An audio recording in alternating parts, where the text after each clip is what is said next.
Ladies and gentlemen, Eternal MMA 90 weigh-ins here with the recently retired former Eternal MMA middleweight champion. How does it feel? Like we spoke off camera, you don't have the retired body just yet. How are you feeling? Oh man, no, it's good. The transition was smooth, actually.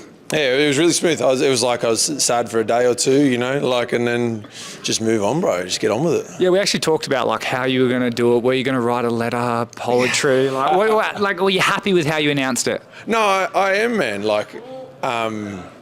Sort of forces you to stop and have a bit of a think. You're like, fuck, it's over. I can't believe it's over. And then you sort of go, well, a lot of good came from it too, met this person, met that person, it was good. I'm happy with how it went down, I'm happy with how it ended. I think it's one of those things like Elvis Sinisic in the UFC, right? Like this is where at the time he's probably like, oh God, I didn't really make it, and in the UFC it is what it is. But now we look at him like a legend. So I reckon in like 15, 20 years, what you've done here will be way bigger than how you view it right now.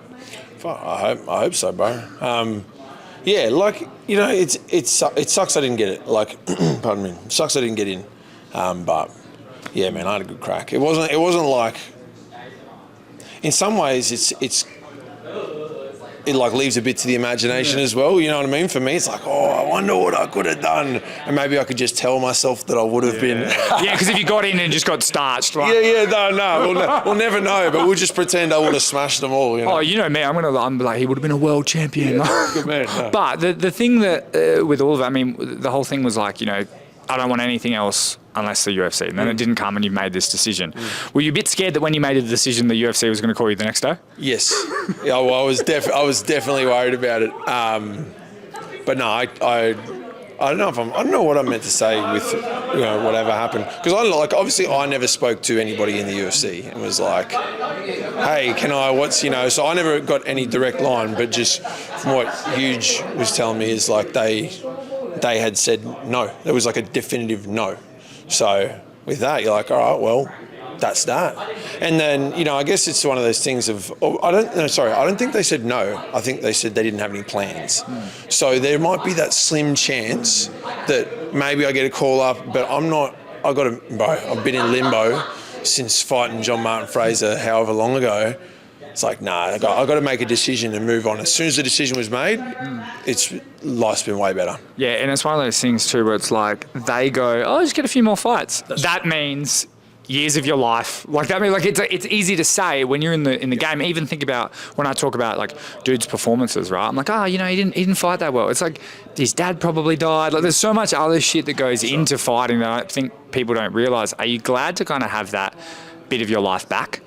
Definitely, yeah. I mean, because like you said, it's years of your life, so you can't quite move on. I'm trying to juggle so many things at the same time, but there's other things that I've been really wanting to do that I've been like, just hold off, and see what happens with this UFC thing, see what happens, and then now it's like, all right, it sucks that didn't happen, but I can properly do these other things, and it's pretty much got started straight away, and happy. I feel like the UFC is this 10 out of 10 girl, and if you don't get her, you feel like you're ugly, right? But running your own gym, being a regional promoter, like your gym is one of the most successful in Australia, if not the most in terms of members and all that sort of stuff.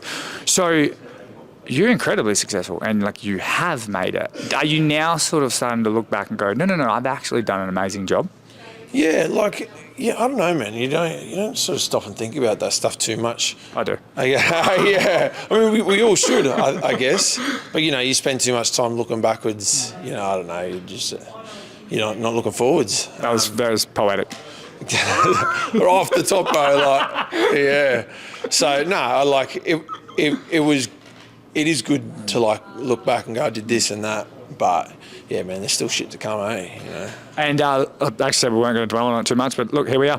As we move on to the next stage, I mean, obviously you got Darcy Vendy who's taking on John Martin Fraser for the vacant middleweight championship. Did Darcy Vendy go, come on, mate, retire so I can have the belt? Actually, I've been having this conversation the whole way along, saying, because obviously I really want Darcy to make it as well. And his age, my age, I actually would prefer, if one of us was going to get in there, I genuinely would prefer to be him, just because there's longevity there.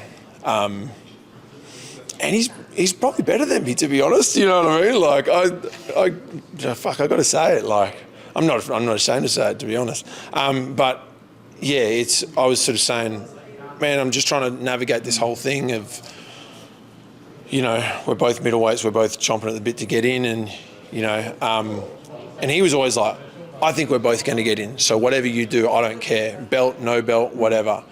And I think that, if, you know, obviously if there's no opportunity for me to get in, giving him a belt would give him every bit of bargaining power. So, yeah. Is it sort of like win-win for you on the weekend? Because if Vendy wins, you're the coach now of this champion, and you can maybe get him to the UFC. And in a weird way, you'll make it to the UFC just a different way. If John Martin Fraser wins, you beat him, so you're still kind of the champ. No, bro, I'm not thinking about that. I'll be devastated if Darcy loses. Look, you know, fuck, it's just a fight at the end of the day. It's not the end of the world, but yeah, I know how much he's put into it, so I really want to see him win. And finally, before I let you go, with Vendy and Martin Fraser, how does this fight go? How do you see it going? We'll see what happens. Hey! Yeah, we'll see what happens. Head kick, round one. Yeah, exactly. Yeah. You called it. But good to see you. We'll chat again on something that I haven't told everyone yet, but hopefully you'll have some time. We'll have a lot of fun tomorrow night or next night. See you soon. Thank you. I'm going to try to work on that one, eh? That was like a half white, half Yeah.